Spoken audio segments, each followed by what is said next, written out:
Bonjour à tous, bienvenue sur Franck Info, l'actualité vue par Franck Muller. Ravi de vous retrouver. Nous sommes vendredi 22 avril et dans quelques heures, une décision capitale, l'élection du président de la République. Notre France est en danger.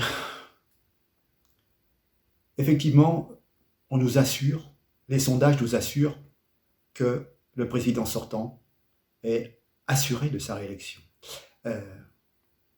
Pourtant, Marine Le Pen est bien loin des caricatures que l'on fait habituellement sur elle, et elle s'est très bien débrouillée durant ce débat.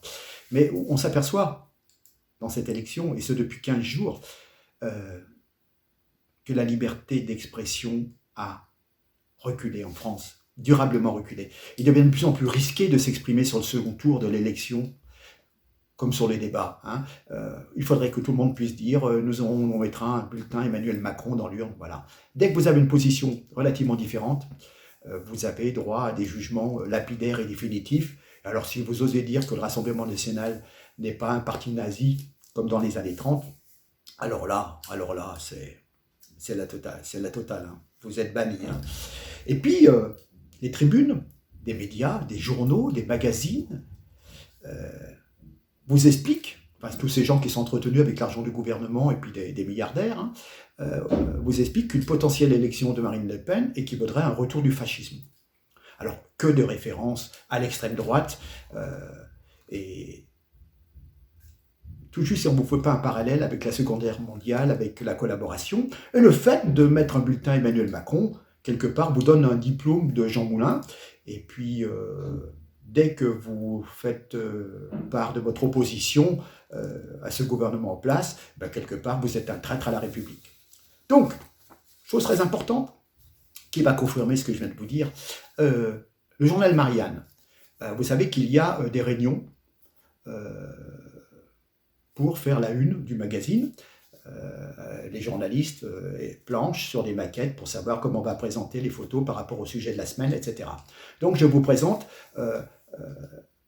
la première version originale, c'était la colère ou le chaos. Bon, déjà, ce n'est pas très flatteur pour Marine, puisque le chaos, ça fait bien longtemps qu'on l'a avec Macron. Mais bref. Et il y avait un consensus là-dessus. Et l'actionnaire majoritaire, Daniel Kretinsky, a fait changer la maquette et donc a fait en sorte qu'il soit marqué. Regardez sur la deuxième photo. Il faudra que ça soit marqué, malgré la colère, éviter le chaos. Et donc le chaos, bien sûr, c'est toujours à cause de Marine. Donc vous voyez précisément où on veut en venir. Voilà. Donc l'identité, l'indépendance éditoriale du journal Marianne, on voit ce que son actionnaire majoritaire en fait. Il s'assoit dessus. Voilà. Ce que c'est que l'indépendance de la presse. Bien.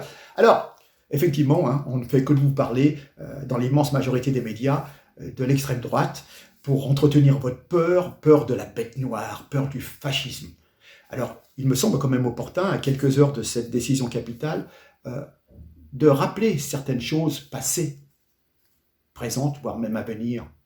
Qui a cassé le droit du travail quand il était ministre?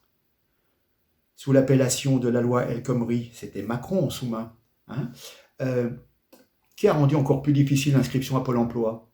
Qui a réduit d'un quart les allocations chômage? Qui a désiré réformer le calcul des retraites? Rappelez-vous la grève fleuve qu'on avait eue en plein hiver. Qui veut nous faire travailler jusqu'à 65 ans, âge plancher minimal? Qui a mis l'État à feu et à sang? Qui a obligé nos enfants à se faire injecter un produit n'ayant jamais fait ses preuves? Qui a masqué nos enfants pendant 2 ans? Qui nous a imposé un confinement inutile et délétère, avec tout et son contraire? Qui nous a imposé le fait de devoir nous autoriser nous-mêmes à sortir nous ou à sortir le chien avec un papier? Qui a creusé le déficit économique? Qui a éborgné les gilets jaunes? Qui a gazé les manifestants et les soignants? Qui les a nassés, emprisonnés dans des centres de rétention? Qui a empêché de travailler des soignants, ambulanciers, pompiers, les laissant sans aucun revenu, en les poussant pour beaucoup au suicide? Tout ça parce qu'ils n'étaient pas vaccinés. Qui a divisé les amis, la famille, les collègues? Qui a méprisé le peuple comme jamais? Qui a détourné la Constitution? Qui s'est accordé les pleins pouvoirs en créant un état d'urgence sanitaire? reléguant ainsi les législateurs au rang de potiches. J'en passe vraiment, et les meilleures, et les moins bonnes. Hein. Donc, à tous ceux qui comptent s'abstenir ou voter Macron, claironnant qu'ils ne voteront jamais pour l'extrême droite, rappelez-vous que Macron, c'est l'incarnation du fascisme, du totalitarisme, du mondialisme qui veut bannir l'identité des patries. On n'a pas eu l'expérience de Marine Le Pen, mais on a eu celle de Macron. Aujourd'hui, nous avons l'expérience d'une dictature avec cet être répugnant et orgueilleux, on l'a encore vu lors du débat. Et je pense que celui ou celle qui lui succédera n'arrivera jamais à faire la moitié de ce qu'il a fait, car le peuple, celui qui l'emmerde, ne se laissera plus faire. Voilà. Hein. Le méchant, c'est Macron. La dictature, c'est Macron. Rappelez-vous que Macron a commandé quand même 12 millions de doses de vaccins pédiatriques. C'est prochainement pour vos enfants, vos petits-enfants. Rappelez-vous que Macron, c'est la guerre.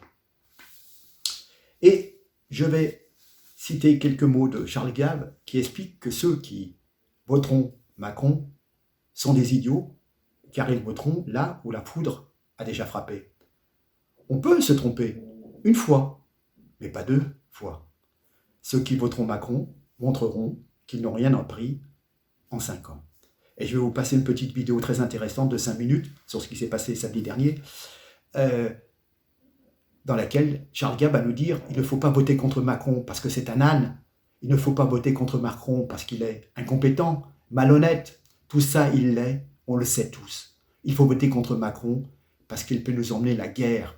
Et ça c'est impossible, faites bien passer le message. Si cette histoire imbécile avec la Russie et l'Ukraine continue, nous risquons d'avoir et la guerre et la misère, avec une baisse de notre PIB, notre produit intérieur brut, de 40%, ça va être de la folie. Donc dites bien à tous ceux que vous allez rencontrer, Macron, ce n'est pas la guerre. Non, Macron, ce n'est pas la paix, c'est la guerre. Macron, c'est la guerre, l'Europe, c'est la guerre, et peut-être Macron nous amènera à une guerre nucléaire, à vouloir jouer les caïds, les gros bras, alors qu'il n'est que le petit télégraphiste de Washington et de l'OTAN. Voilà, je vous laisse avec cette vidéo.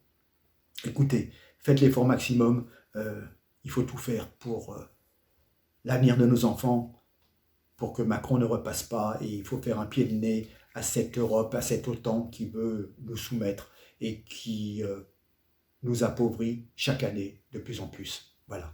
Sur ce, la balle est dans votre camp. Dimanche, il n'y a qu'un seul bulletin et ça ne sera pas marqué Macron dessus. On est d'accord? Allez, je vous remercie. Partagez en tous les cas. Et puis, moi j'ai fait mon possible. Advienne que pourra, mais mobilisez-vous. Allez, ne vous laissez pas abattre. Il faut que l'écart soit le plus réduit possible. Allez, à très bientôt. Merci, au revoir et à lundi. Au revoir. Merci d'être là. Et je ne sais pas si vous vous rendez compte, j'ai 78 balais et j'ai dû monter une échelle là. Je vous dis pas... Dans le fond, je suis héroïque, quoi. Mais... Non, mais vous savez, quand j'étais enfant, j'avais 14 ans, je crois, j'ai appris un poème qui disait du Bellay: France, mère des arts, des armes, des élois, tu m'as nourri longtemps du lait de ta mamelle. Or, comme un agneau que sa nourrice appelle, je remplis de ton nom les antres et les bois. Et ça m'a porté toute ma vie.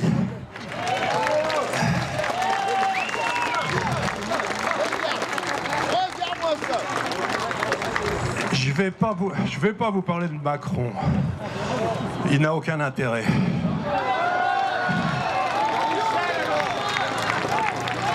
Je vais vous parler de quelque chose de beaucoup plus grave.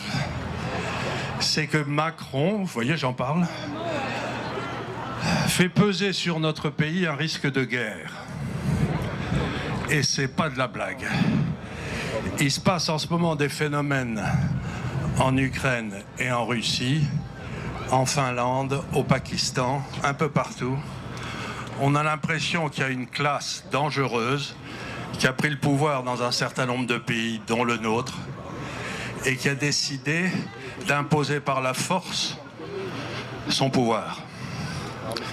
Et donc je suis extrêmement inquiet parce que, à l'heure actuelle, il y a un conflit en Europe, c'est pas le premier. Avant ça, on avait écrasé la Serbie, mais sans que personne s'y oppose.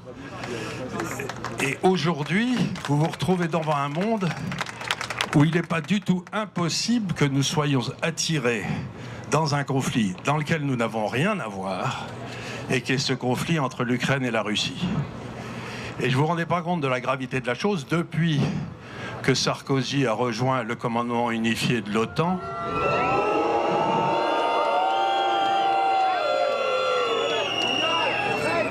Ça nous met dans une situation extraordinairement difficile.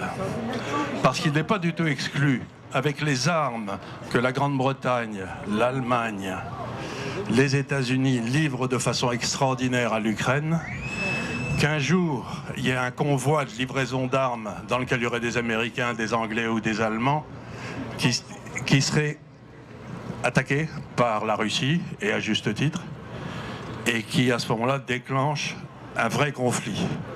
En plus, les mêmes au pouvoir sont en train d'essayer de faire rentrer la Finlande et la Suède dans l'OTAN, et la Finlande ne peut pas rentrer dans l'OTAN puisque ses frontières sont à 50 km de Saint-Pétersbourg. Donc on est en train de défier la Russie sans arrêt, et c'est pas une bonne idée de chatouiller un ours. Enfin, je veux dire, c'est pas... il est costaud. Donc je veux vous dire que Macron, le principal danger de Macron, c'est pas pour la France. Il est très dangereux, mais c'est pour la paix. Parce que cet homme est en train de se plier parti avec toute une série de gens qui veulent la guerre contre la Russie. Ils la veulent. Et je trouve ça extraordinairement inquiétant. Oui, on va pas dire du mal de Brigitte, hein, on s'en fout. On s'en fout. C'est pas une histoire atomique. Alors, la deuxième chose que je voulais vous dire, et je vais vous le dire rapidement parce que je ne veux pas prendre trop de votre temps, c'est qu'il se trouve que la Russie est le principal producteur d'énergie du monde. Maintenant, entre le gaz, le pétrole et le charbon, ils sont de loin les principaux producteurs. Or, comme je ne cesse de le dire à ceux qui veulent bien m'écouter, l'économie, l'emploi, c'est de l'énergie transformée. Si les Russes décident en représailles, ou si on les en empêche de livrer de l'énergie à l'Europe, nous allons avoir la récession la plus effroyable que l'Europe aura connue depuis les années 70. Donc on est en train de scier littéralement la rentabilité de toutes les entreprises françaises et européennes. Cet homme est fou.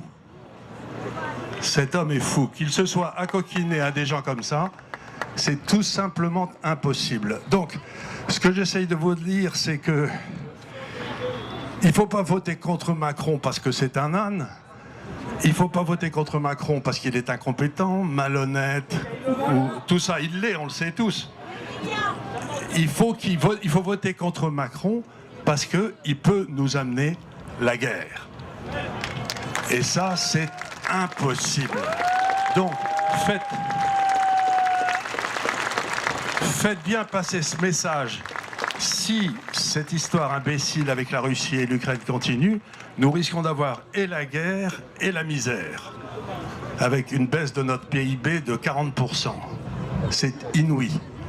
Donc dites bien à tous ceux que vous allez voir dans les semaines qui viennent, dans la semaine qui vienne, que Macron, c'est la guerre. Macron, c'est pas la paix, Macron, c'est la guerre.